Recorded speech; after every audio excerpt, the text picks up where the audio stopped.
দেশের অন্তত 12 জেলার উপর দিয়ে বইছে তীব্র তাপপ্রবাহ। প্রচণ্ড গরমে হাঁসফাঁস করছে মানুষ। এই পরিস্থিতি মে মাস পর্যন্ত দীর্ঘায়িত হবে বলে আশঙ্কা করছে আবহাওয়া অধিদপ্তর। এরই মধ্যে জারি করা হয়েছে হিট অ্যালার্ট। স্কুলে অ্যাসেম্বলি বন্ধের নির্দেশনা দিয়েছে স্বাস্থ্য মন্ত্রণালয়। শফিল আলম সুজনের রিপোর্ট।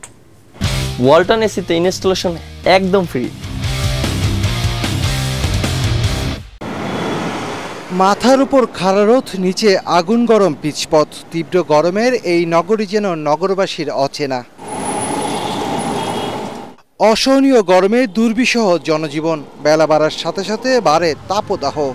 ঘর থেকে বের হওয়াটাই যেন দায়। তবে যারা জীবনের প্রয়োজনে বের হয়েছেন তাদেরকে সহ্য করতে হচ্ছে এই অসহনীয় তাপমাত্রা। খুব গরম, অতিরিক্ত গরম। বাচ্চার অবস্থা খুব খারাপ হয়ে গেছে গরমে। যতই কষ্ট হোক, যতই গরম হোক, যতই বৃষ্টি হোক, আমরা থাকতে হবে রাস্তায়।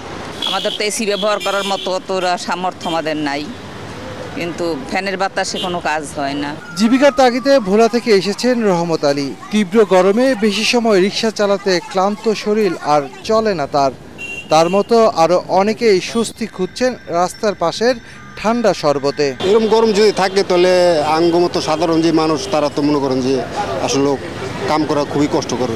গাড়ি চালাই দেয় না, দম বাইরে যায় ডাইরেক্ট। অবস্থা বেতাল, কঠিন অবস্থা। এদিকে শুষ্ক মৌসুমে রাঙামাটির বিলাইছড়ি উপজেলার রায়ানখাং নদী ও কাপ্তাই লেগে পানি শুকিয়ে যাওয়ায় নৌ চলাচল ও পণ্য পরিবহন বন্ধ হওয়ার উপক্রম হয়েছে। প্রচণ্ড গরম আর তাপদাহে জয়পুরহাট জেনারেল হাসপাতালে নিউমোনিয়া, শ্বাসজনিত রোগ ও ডায়রিয়া আক্রান্ত রোগীর সংখ্যা বাড়ছে। আবহাওয়া অধিদপ্তর বলছে সহসায় বিদায় নিচ্ছে না এই তাপদাহ। পার্শ্ববর্তী রাজ্যগুলো যদি বৃষ্টি না হয়, ওদিকে তাপমাত্রা সবসময় বেশি থাকে। এটার প্রভাবে আমাদের দেশে তাপপ্রবাহটা হয়, কিন্তু আমাদের দেশেও বৃষ্টি নেই। লোকালে বৃষ্টি হলেও সেটা তাপপ্রবাহে তেমন একটা তারতম্য হয় না, আর কিছুক্ষণ পরে আবার টেম্পারেচার বেড়ে যায়।